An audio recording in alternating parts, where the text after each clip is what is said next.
Regina looks at the burn book as if it were a sleeping animal that could wake up at any moment. She holds it in her hands with a strange, almost ritualistic care, as if she knows that what she's about to do won't just change the dynamics of a school, but the course of her own life. There is no heroic light on her, no music announcing a triumphant moment. There is only that thick silence, that air that tightens when someone is about to cross a line from which there is no return. She opens the book and flips through it slowly, as if examining piece by piece the machinery of her reign. There are the words that wounded, the photos that humiliated, the phrases that destroyed entire reputations. Words written by her own pen, sometimes in anger, sometimes in amusement, sometimes simply out of habit. And yet, as she scans those pages, something sparks inside her. Not guilt, not remorse, but a decision. Cold, clear, final. Then she tears out a picture, hers. She pastes it with surgical deliberation onto a page that didn't belong to her. She turns herself into a victim with the same talent she once used to turn insecure girls into loyal subjects. And when she closes the book, she doesn't do it gently. She closes it with the same firmness with which destinies are sealed. Minutes later, the sound of a photocopier fills the air. It is rhythmic, mechanical, impersonal. A machine multiplying black and white poison. Regina gathers the freshly printed pages, holding them like someone carrying explosive cargo. Then she walks through the empty halls, dropping a handful here, another there, sliding some under doors, tossing them down the stairs. Every page she leaves behind is a spark. Every spark, an emotional explosion waiting to be triggered. And then it happens. The next morning, the entire school wakes up transformed into a battlefield. Screams in the hallways, slamming doors, insults flying like knives, friends betraying each other, secrets shooting out like projectiles. Regina walks through the chaos as if she were invincible, as if she weren't the one who had lit the fire. Or perhaps as if the fire had always been there, and she had simply lifted the lid. Pause for a moment. Breathe. Look around.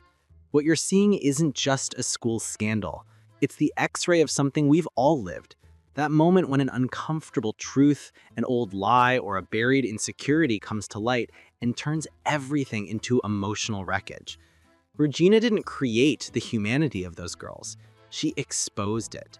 And maybe that's why her power was always so potent, because she used the truth everyone wanted to hide. But to understand how she got here, we need to go back, far back, to the beginning, before the scandals, before the rules, before the shine that made her untouchable. Regina doesn't just appear one day as a queen, she becomes one. Her rise begins the way most social crowns do, with beauty, with charisma, with an innate sense of how she wants to be seen. She learns early that a calculated smile can open doors, and a word spoken at the exact right moment can close them. Behind every gesture lies invisible training, constant observation, precise reading of the room, the ability to detect others' insecurities as if they were cracks in a wall. Her group, the Plastics, isn't born from pure friendship. It is born as a system. Regina doesn't seek companions, she seeks extensions of her own rule.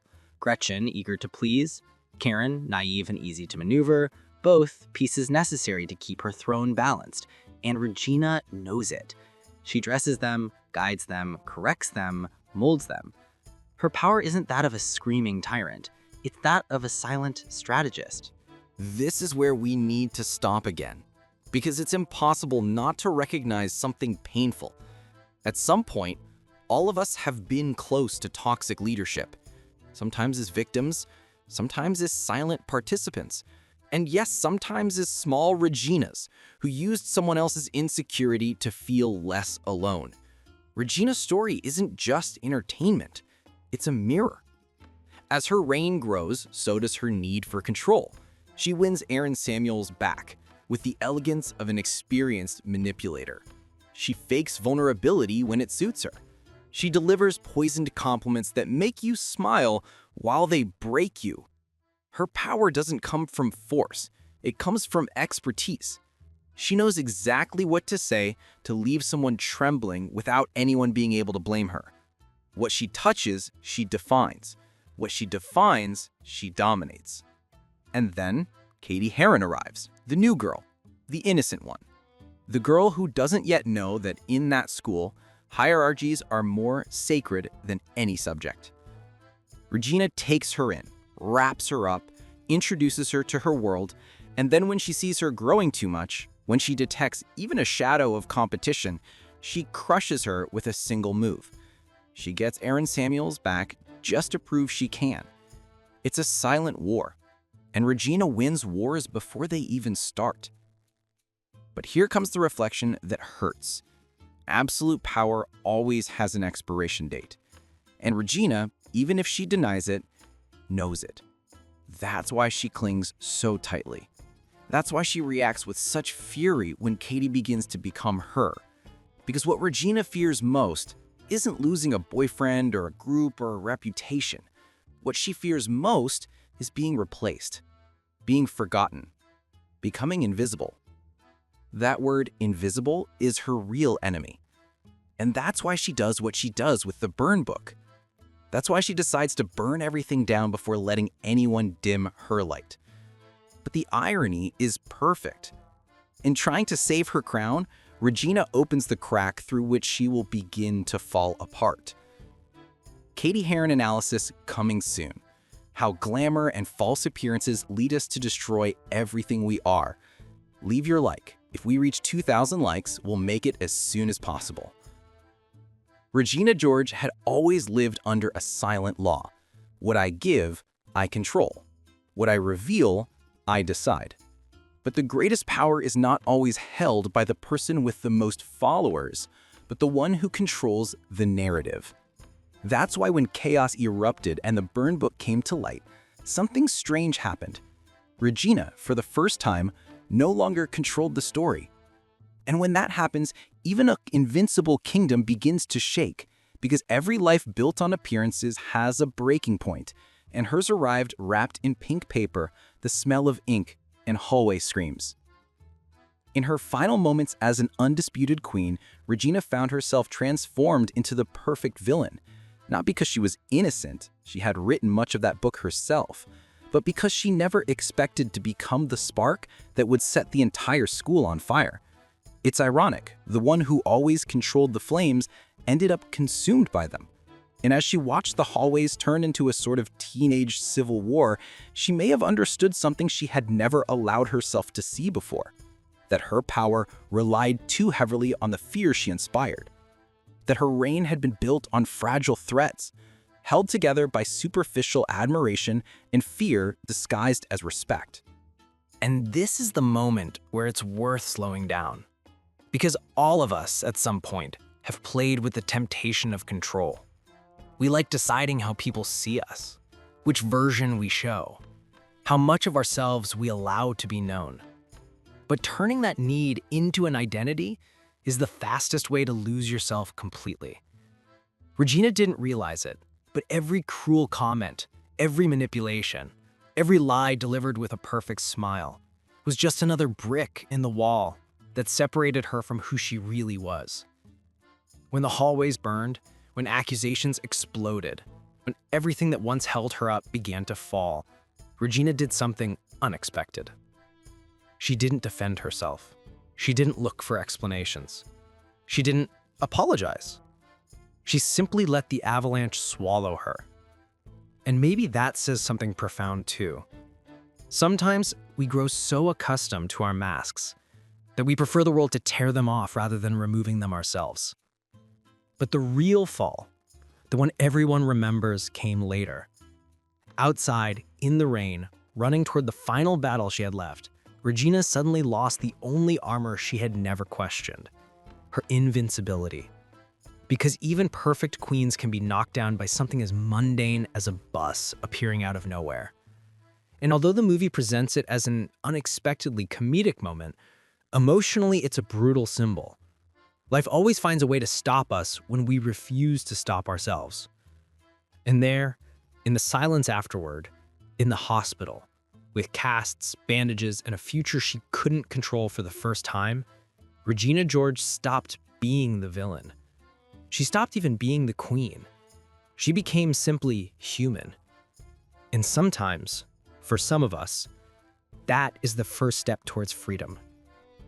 What's most striking about that period isn't her pain, it's her change. Not a revelatory transformation, not a moral awakening, but something much simpler, and for that reason more real. The fall gave her a pause, a space where she no longer had to perform, where the invisible cameras of her life shut off, where no one expected her to be perfect. And sometimes only then can we begin to see who we are without the noise. When she returned to school, no one knew what to expect, but neither did she. And perhaps that made her more human than any dramatic act could. Regina came back, yes, but she came back different.